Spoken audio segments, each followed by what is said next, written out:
Hi, I'm Jennifer Rubin, editor-in-chief of the Contrarian. With me to cover some breaking news is Ilan Goldenberg.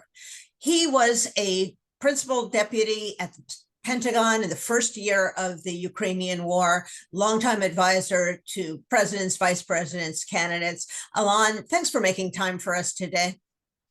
Great to be with you, Jen. There was an extraordinary scene, and to call it unprecedented does not do it justice because it was outrageous, it was unhinged, it was humiliating for the United States. The president of the United States and the vice president of the United States staged a screaming match in the Oval Office with the president of Ukraine, President Zelensky. Describe what was going through your mind when you witnessed this absolute travesty. Well, kind of this combination of sadness and embarrassment for the United States.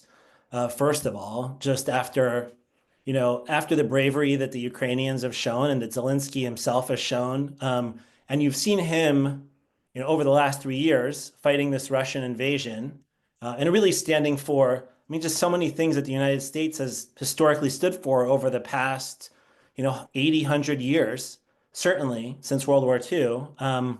And then to just see it all thrown away, I wouldn't say quite that, but just so disrespected.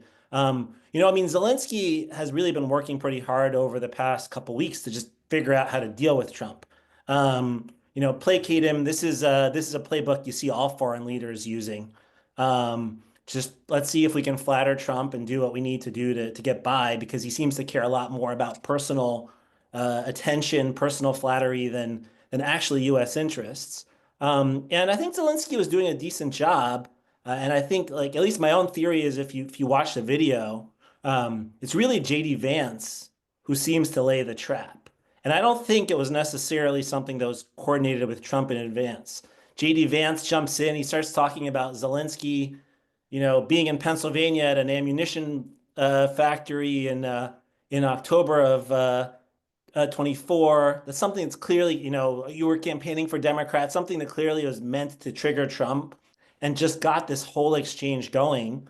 And once it got going, it just felt like it was completely spiraling. I've never seen anything like it. I've never seen, it's really supposed to be just formality, a couple minutes in front of the press, turn into something like that. Marco Rubio was apparently in the room, but you wouldn't have known it. As Secretary of State, is he now completely neutered? Is he completely irrelevant to any big decision making or diplomacy in this administration?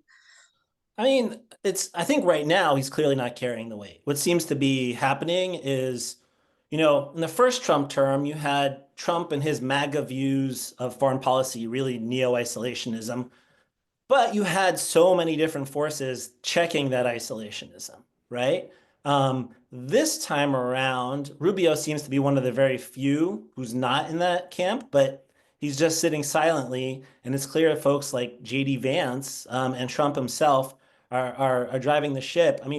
Entirely apart from this, I thought it was related, I guess, but just an indicator of Rubio's position.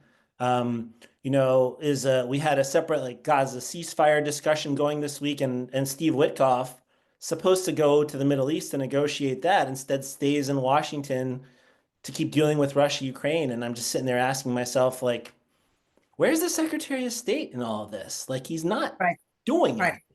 Right. Mm-hmm. It did seem like it was malicious, like it was intentional. He started insulting him about not saying thank you. As you mentioned, he brought up these issues from that campaign. Trump jumped in to insult what he was wearing. It seemed, for all intents and purposes, that this was a big show of bullying, quite frankly, as if Trump were performing for Vladimir Putin. What happens now? Is this the end of the relationship? Is there some way to reconstruct this so Trump looks like his explosion worked and helped them? What's your sense of what comes next? Well, I think at the end, there was also the White House put out a press statement right afterwards, essentially saying Ukraine is not ready for peace and we're not going to help them. I think you're going to have to see the Europeans double down and do everything they can to support Ukraine. But the reality is they don't have the military capacity that we have. They don't have the industrial base that we have. They have an economy that's large enough to do this, and a lot of Russian assets they can freeze and potentially, hand over to the Ukrainians, but or invest in military. But that's going to take a long time. And so, if I'm Zelensky, I mean, I think the only thing you can do is do exactly what you're describing, Jen. Try to see if you can come back with some kind of new concession for Trump that makes Trump feel like he can get up there and say, see, this worked. And now I'm getting what I really wanted.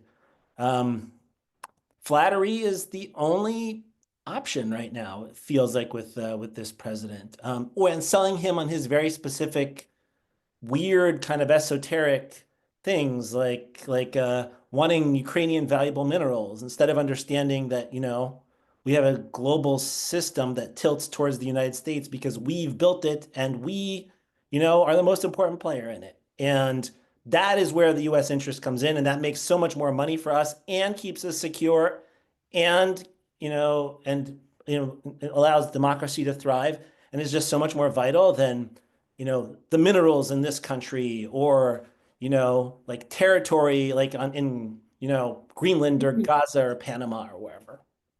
It is a shameful, shameful episode. And simply to see a president of the United States that out of control on a personal level is deeply, deeply disturbing. And it should be to all Americans. So let's hope for once Republicans in Congress say something. Let's hope our allies stay strong.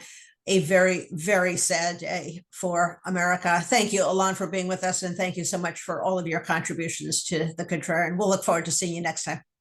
Great to be with you, Jen.